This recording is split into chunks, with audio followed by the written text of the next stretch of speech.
Although bodyweight training doesn't require equipments to be performed, you might need some toys as you get better. Or you may want to progress faster and safer from the beginning. And you may have questions about what to buy. As your fellow guide, I'll be presenting what I've been using over the years and explain why you should invest in those equipments. I made 3 categories which are recommended for everyone, recommended for specific people, and take it or leave it.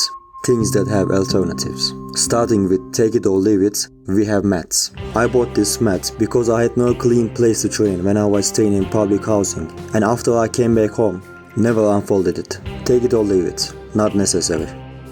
Gloves, a controversial matter when it comes to calisthenics. I will only speak from experience. A cheap pair of glass gloves is pretty much enough to prevent your hands from slipping, if calluses are not a problem for you. But you can use chalk as well. It's up to you what to get. TRX is something that I bought out of curiosity. You can do a lot of things with it, like isolated exercises, dips and muscle-ups, push-ups, Australian pull-ups, etc. If you're a beginner and struggle with pull-ups, you can get one of these and do Australian pull-ups.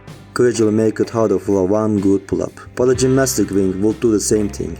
Plus you can do ring muscle-ups and dips better with rings. So my advice would be, if you are thinking about getting a TRX, don't. Get gymnastic rings.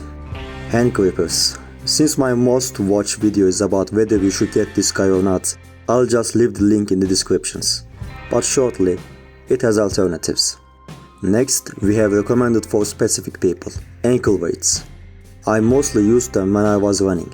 Other than that, it was just another weight for the big trio, pull-ups, muscle-ups and dips. If you run regularly, I recommend adding these to your regime.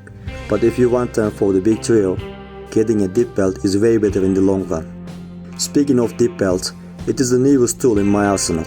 I decided to buy it when this improvised belt fell short after 50 kg. Recommended for people who want to lift more than their body weight. Not a must for beginners of weighted calisthenics. However, if you live in a country with a rising inflation like me, get a good quality dip belt early on. Make sure it is not too stiff, because it may easily wear out after heavy sets and you won't be comfortable. Pull-up bar. Honestly, I started calisthenics 8 years ago and didn't buy a pull-up bar until 2 years ago, because I had access to them at parks near my house. If this is not the case for you, I recommend getting a good pull-up bar. I use something like this. You can mount this to a hallway and they can hold up to 130 kg. Finally, things that I recommend to everyone. My first equipment was a resistance band. You can use these bands to make things easier or harder. They help me achieve front lever and one-arm pull-up. You can use them for isolated exercises and warming up too. They tend to be durable and they are cheap. Choose one or more according to your needs and definitely get them. Next, we have wrist wraps. They support your wrists when lifting heavy, be it dips or bench. I even use them for muscle-ups in cold weather. However, don't overuse them. You should get that extra support when you really need it. Allowed for PR attempts, low repetition sets and cold weather. Not expensive and useful. Recommended. Parallels are another useful tool that I have. You can use them for push-ups, especially if you have pain in your wrists. Handstand, L-sit, planche, etc.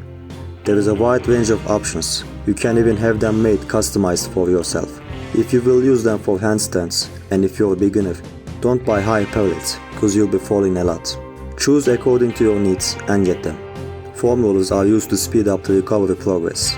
I use them 2 or 3 times a week and suggest you to do the same. Plus, I recommend getting a small massage ball for hard to reach places in the back, especially the scapula area. You can't really apply the necessary force to trigger points of those areas with a foam roller. So that's it fellas. If you ask me what I will get next, I will say it with gymnastic rings. Comment below what you will add to your arsenal next and get in the conversation. See you in the comment section. Take good care of yourselves.